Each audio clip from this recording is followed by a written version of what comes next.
Nous voyons donc que les relations transatlantiques se fragmentent.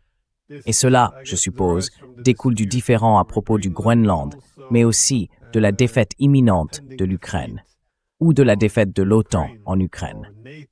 Pourtant, il y a 4 ans, lorsque les Russes sont entrés en Ukraine, il semblait y avoir un consensus dans les médias et parmi les responsables politiques selon lequel l'OTAN serait désormais plus forte que jamais, étant donné la menace russe à laquelle nous faisions face. À l'exception de vous, cependant, dès les premières semaines, je crois que vous aviez dit quelque chose du genre que cela se terminerait par un possible effondrement de l'OTAN. Je me demandais, oui, comment aviez-vous pu prévoir cela? Parce que plus personne ne nie aujourd'hui la fragmentation.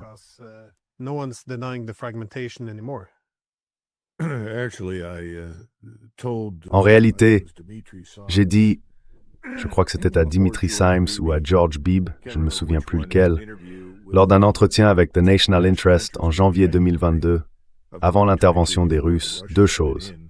D'abord, que les Russes interviendraient très certainement militairement. Beaucoup de gens à Washington et en Europe disaient « Oh non, les Russes ne feront jamais ça. Cela détruirait leur économie et le régime ne pourrait pas le supporter. » Non, les Russes n'entreront jamais en Ukraine. Ils ne feront pas ça. Alors j'ai dit « Si, ils le feront. » Et j'ai ajouté que, s'ils le faisaient, l'OTAN ne survivrait pas à la crise. Pourquoi ai-je dit cela? Je pense que c'est parce qu'une grande partie de ma carrière s'est déroulée au sein de l'armée américaine, à l'intérieur de l'organisation du traité de l'Atlantique Nord. Et je pense qu'il est important de le comprendre. J'y étais pour la première fois, je suis arrivé en mars 1967, et ma mission pendant la majeure partie de mon séjour, de 1967 à 1980, consistait à servir à la frontière avec la Tchécoslovaquie et l'Allemagne de l'Est. J'ai donc eu beaucoup d'interactions avec de nombreuses personnes et l'occasion d'observer les forces du pacte de Varsovie. J'en ai tiré 3 conclusions. Premièrement, que le pacte de Varsovie n'allait pas attaquer, que les Soviétiques n'allaient pas risquer une guerre et qu'ils défendaient effectivement ce qu'ils avaient acquis à la suite de l'effondrement de la puissance militaire allemande à la fin de la Seconde Guerre mondiale.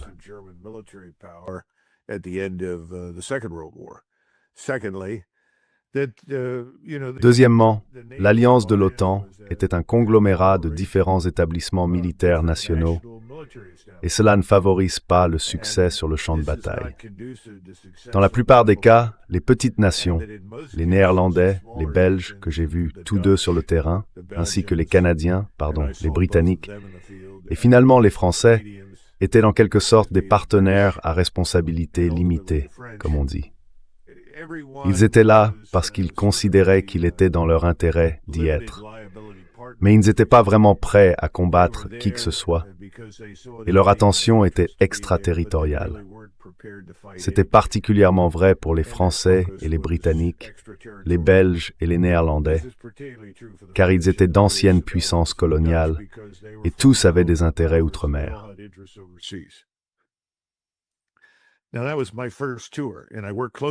C'était ma première mission et j'ai travaillé en étroite collaboration avec des unités militaires allemandes. J'en ai conclu que les Allemands étaient les seuls à être suffisamment équipés et formés pour combattre efficacement les Soviétiques en cas de conflit. Par la suite, j'ai passé du temps à l'université à Munich et à Vienne en 1983 et 1984.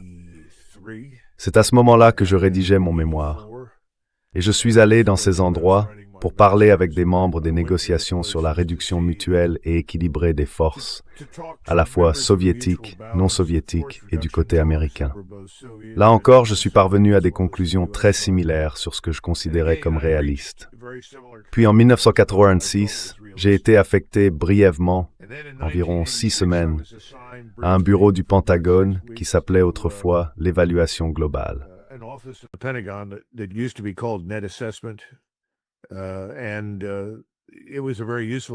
C'était une mission très utile, car j'ai pu lire des travaux traduits du journal de l'état-major général soviétique, qui était extrêmement classifié à l'époque. Ces documents étaient très instructifs quant à la compréhension que les Soviétiques avaient de nous et à celle que nous avions d'eux. Ils soulignaient que nous avions très mal agi pendant la Seconde Guerre mondiale, l'Alliance anglo-américaine, parce que nous avions géré les forces comme s'il s'agissait de pays distincts. Les autorités exercées par Eisenhower et d'autres étaient limitées chaque fois qu'ils commandaient des forces canadiennes, françaises ou autres non américaines. Il disait donc en substance, on ne peut pas mener une guerre de cette manière, et si vous affrontez un adversaire aussi compétent que les Allemands, vous n'avez absolument aucune chance de succès.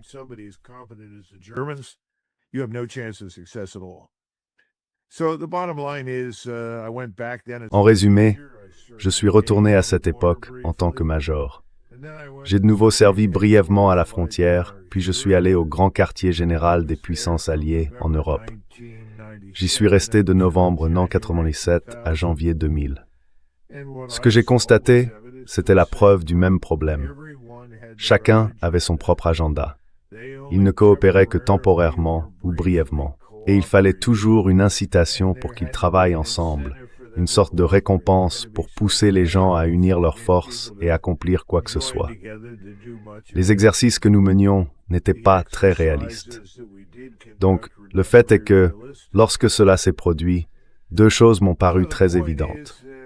La Russie était désormais un État russe, ce qui signifiait qu'ils avaient une unité de commandement et une unité d'effort.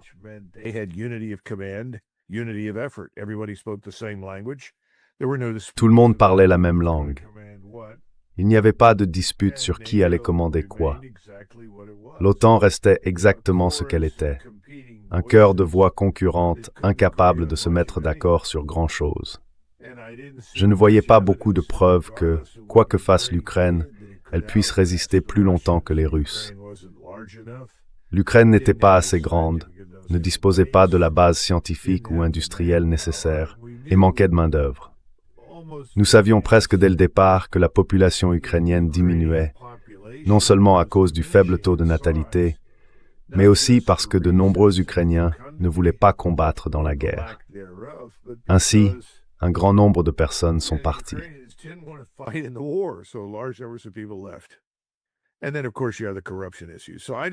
Et puis bien sûr, il y a la question de la corruption.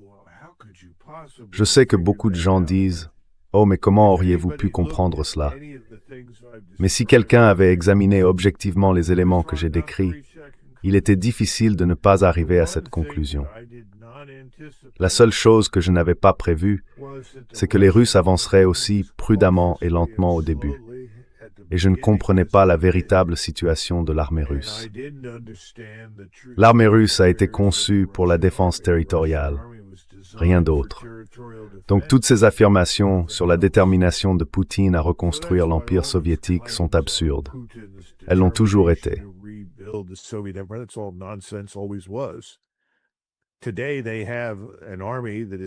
Aujourd'hui, ils disposent d'une armée qui, à mon avis, n'a rien à envier à aucune autre à bien des égards. Mais à l'époque, elle n'était pas à la hauteur de la mission qui lui avait été confiée. Il a fallu 1 an, peut-être 1 an et demi, pour vraiment renforcer cette force jusqu'à ce qu'elle devienne ce que l'on voit aujourd'hui. Je suppose que c'est l'explication la plus simple. Et tout le monde, à Washington comme dans les capitales européennes, Glenn, souffre d'un cas terminal de pensée magique. Tu le sais. Je veux dire, il croit vraiment à toutes les absurdités qui s'effondrent aujourd'hui de façon spectaculaire à Davos et dans les capitales européennes à propos de ce que nous appelons l'OTAN et l'Union européenne.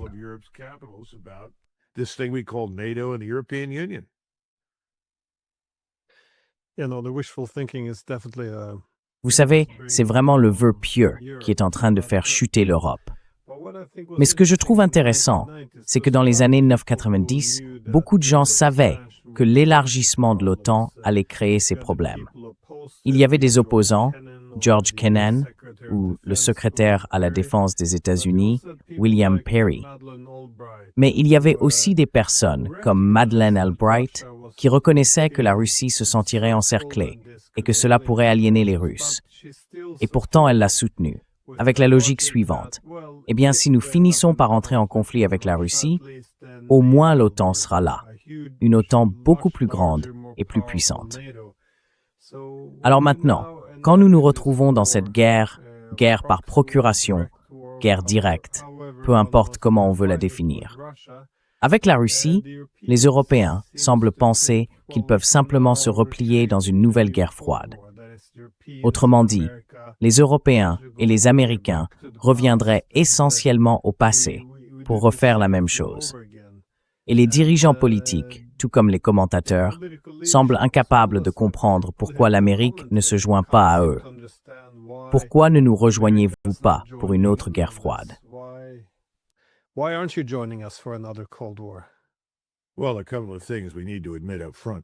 Eh bien, il y a 2 ou 3 choses qu'il faut admettre d'emblée.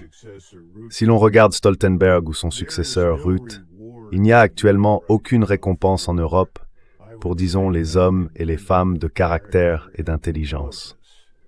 On est récompensé pour répéter sans cesse les mêmes stupidités, pour ressasser des aphorismes dénués de sens, pour entretenir la fiction que les choses vont mieux qu'elles ne vont réellement, ou qu'il existe des capacités qui, en réalité, n'existent pas. On ne sera pas récompensé pour se lever et dire « Eh bien, c'est un non-sens ridicule ». Vous savez, l'argument que j'ai avancé dès le départ, et quelques autres l'ont également formulé, c'est que nous avons tout intérêt à mettre fin à cette guerre en Ukraine le plus rapidement possible.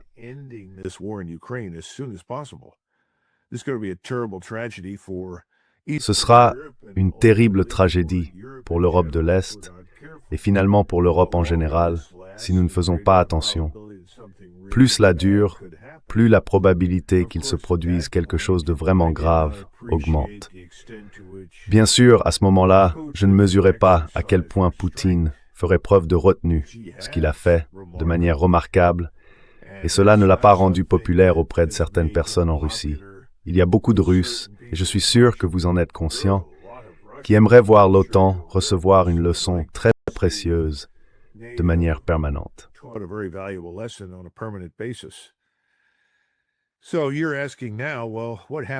Alors vous demandez maintenant, eh bien, qu'est-il arrivé avec les États-Unis? Eh bien, le président Trump n'est pas quelqu'un qui soit versé dans la recherche ou la compréhension approfondie de quoi que ce soit. Mais le président Trump, s'il suit ses instincts, en a d'assez bons. Et ses instincts lui ont dit, c'était pendant son premier mandat, que faisons-nous en Europe? Cela fait 70, 75 ans. Que faisons-nous là-bas? Et il a raison. Pourquoi sommes-nous encore en Corée 70 ans plus tard? C'est insensé. Cela devrait cesser. À cet égard, il partageait le point de vue du président Eisenhower, selon lequel ce qui devrait nous intéresser, c'est une Europe sans nous.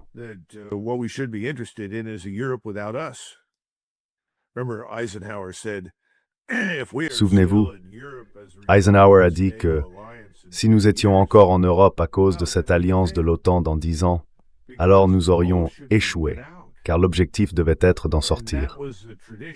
Et c'était une vision américaine traditionnelle, et très saine, j'ajouterais. Mais c'était aussi une vision selon laquelle une hostilité permanente avec l'Union soviétique à ce moment-là n'était pas une solution au problème. Il fallait trouver une manière d'interagir avec les soviétiques, que nous apprécions ou non leur mode de gouvernance. Et il pensait ainsi. Je crois que le président Trump, dès le début, se demandait pourquoi nous étions dans cette sorte de position d'hostilité permanente envers la Russie. Donc cette idée a toujours été présente.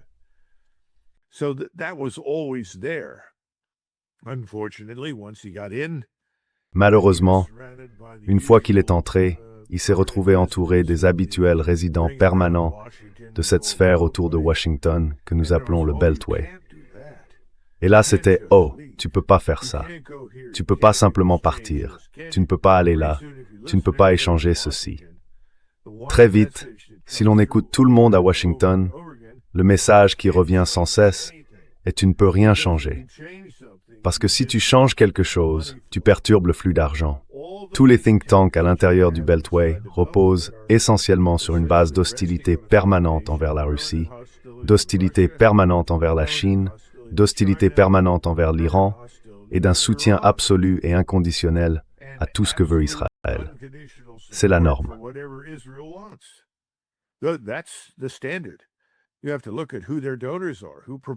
Il faut regarder qui sont leurs donateurs, qui leur fournit de l'argent.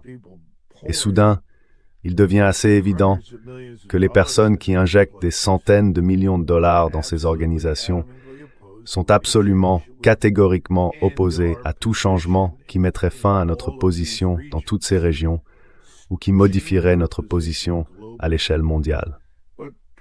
Mais le président Trump n'y a jamais complètement renoncé. Il ne sait simplement pas comment s'y prendre. Et il s'est entouré de gens qui, franchement, n'en savent pas beaucoup plus que lui sur le monde. Mais ils savent tous qu'ils ont, eux aussi, intérêt à ce que le flux d'argent ne s'arrête pas, parce qu'ils en profitent également. C'est le problème quand on s'entoure de milliardaires.